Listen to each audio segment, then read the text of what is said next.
Tiyundakanxinta Harina Marta López Martínez, Huixirajnanguigua di San Marcos Tlacoyalco, Hanich Hanguigua, Mexinchirrindi Ishikina na novela.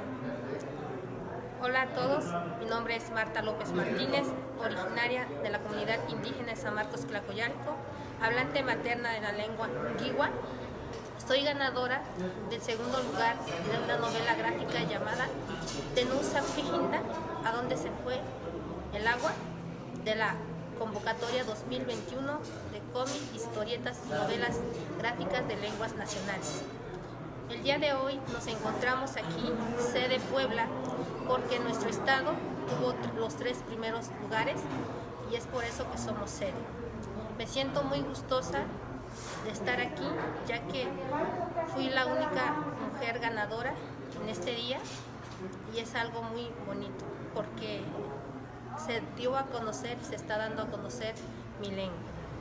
He hecho escritos durante años atrás y no había tenido la oportunidad de presentarlos.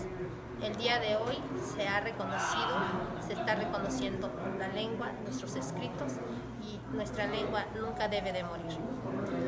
Agradezco al Instituto Nacional de Lenguas Indígenas por esta oportunidad y la invitación es para todos los que nos están viendo. Yana Conchima, soy Misael Sánchez Arce, originario de San Miguel Canoa. Junto con el colectivo Masame hicimos la novela gráfica en Huetzial. Technin, novela gráfica, bacán, ni yolon, nusisi ni tla. La Socamatumiek, Talantepe, San Miguel Canoa, la Socamatumiek, San Isidro, Huitlacuagua, la Socamatumiek, Tonantzin Malins, Otlanantzin, Niniki Moshkatsi. Ahora sí que cuando ya esté de manera digital, espero que lo puedan ver.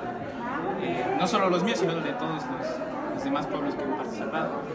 Y pues nada, ahí en Huetzias podrán ver un poquito pues nuestro amor que allá en Canoa le tenemos a nuestra madre malinche.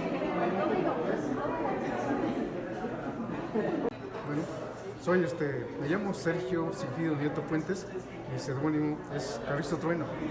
Soy el restaurante Flores Marón, mi pueblo natal, y estoy acá porque participé en la convocatoria del premio de lenguas en cómic, y yo gané en historieta. Y bueno, es un gusto para mí, también es un honor para los pueblos originarios que se pueda traducir, que se pueda lanzar al aire todos sus conocimientos de los abuelos. Eso es importantísimo para mí, para difundir esto, porque todo lo que yo plasmé en un papel son conocimientos de los abuelos. No es porque a mí me nació, son conocimientos que a través del tiempo he aprendido esos conocimientos, y me da mucho gusto y siento una gran alegría de compartir esos conocimientos para que quede en la memoria de las futuras generaciones. Ese es mi interés, que siga adelante esto, fomentar más la lengua, porque es importante, porque un pueblo sin lengua es un pueblo muerto para mí.